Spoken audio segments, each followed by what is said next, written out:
Hello YouTube, this is Jake the Pepper back again. I'm going to be doing a video today on what you really do need for an emergency situation or whatever, like a survival, SHTF, emergency preparedness. What you really need, I'm going to make this quick,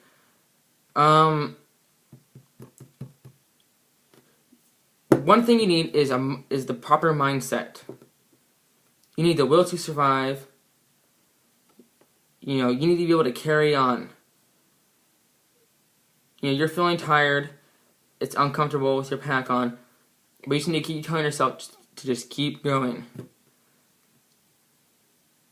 What I always try to make my goal is to not to let the person next to me down.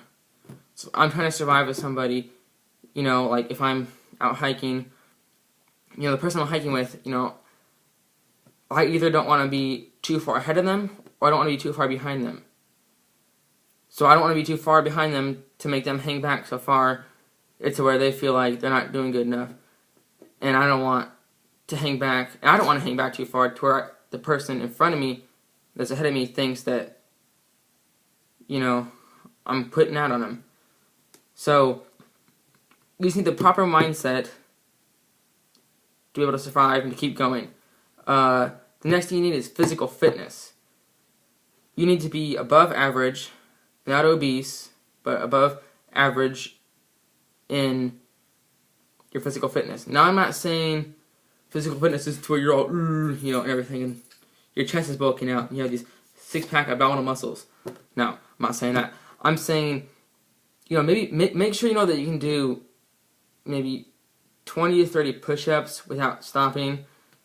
Make sure that you can do maybe 40 to 50 sit-ups without really starting to get tired to where you lay back and then do some more.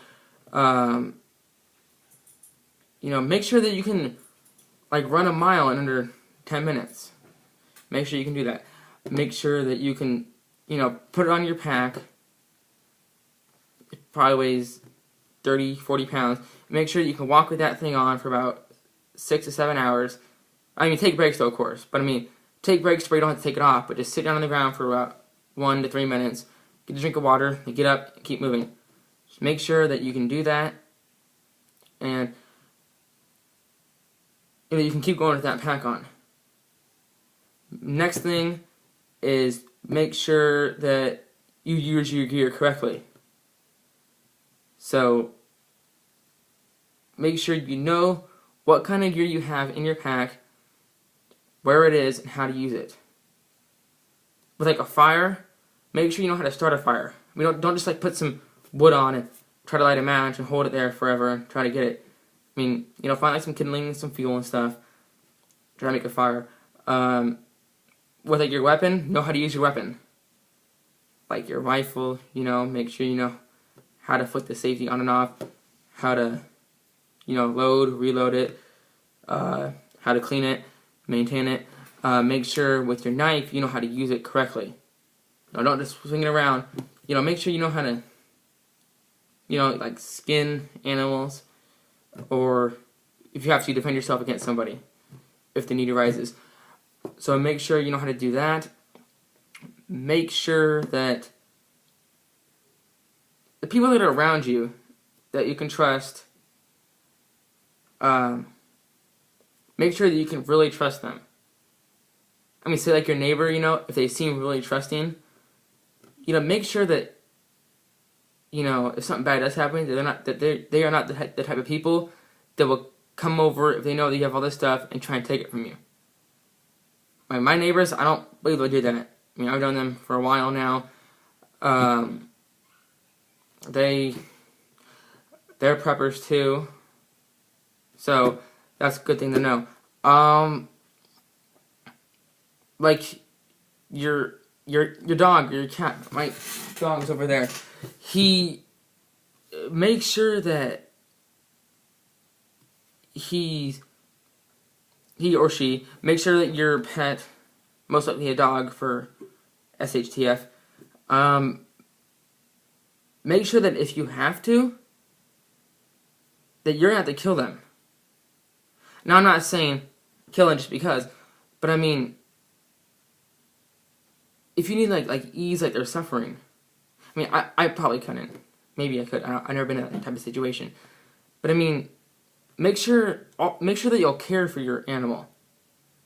I mean, don't be like, oh well, you know, my dog he's not quiet enough, so I'm just gonna leave him at home and let him die.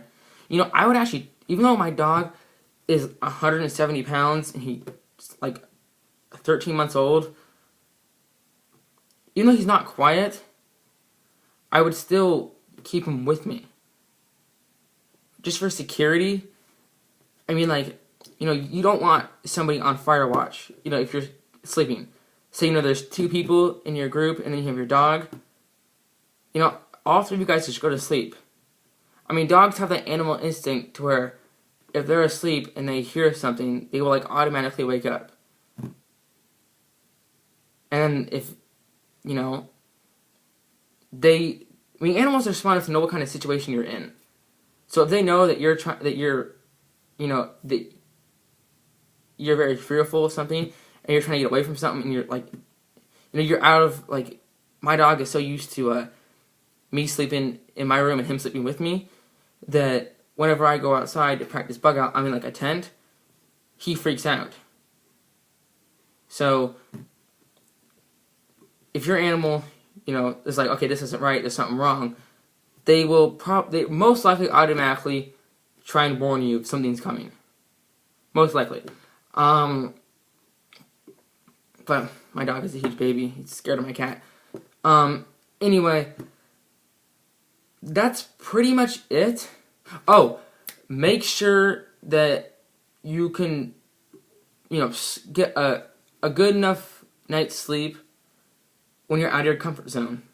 Modern Urban Prepper and I were out sleeping in a tent a few weeks ago. It was like probably 75 degrees during the day, and it dropped to about 45 at night. We were a little cold, but we were still able to get a good enough sleep. Well, he didn't. He was up the whole night. Don't know why, but I was able to get about 8 hours of sleep in, so that was good. But just make sure. And I bought a tent. It can't fit my pack, but it'll go in the car. I mean, it's not like, right as I need to bug out, I'm leaving the car at home. You know, you want to take the car with you. So, thank you for watching. I appreciate it. I'm almost out of time, so I have to cut this early. Maybe I'll do a part 2 to this. I don't know. But, thank you. Please like, subscribe, comment, dislike, whatever you want. Thank you for watching, and as always, be prepared.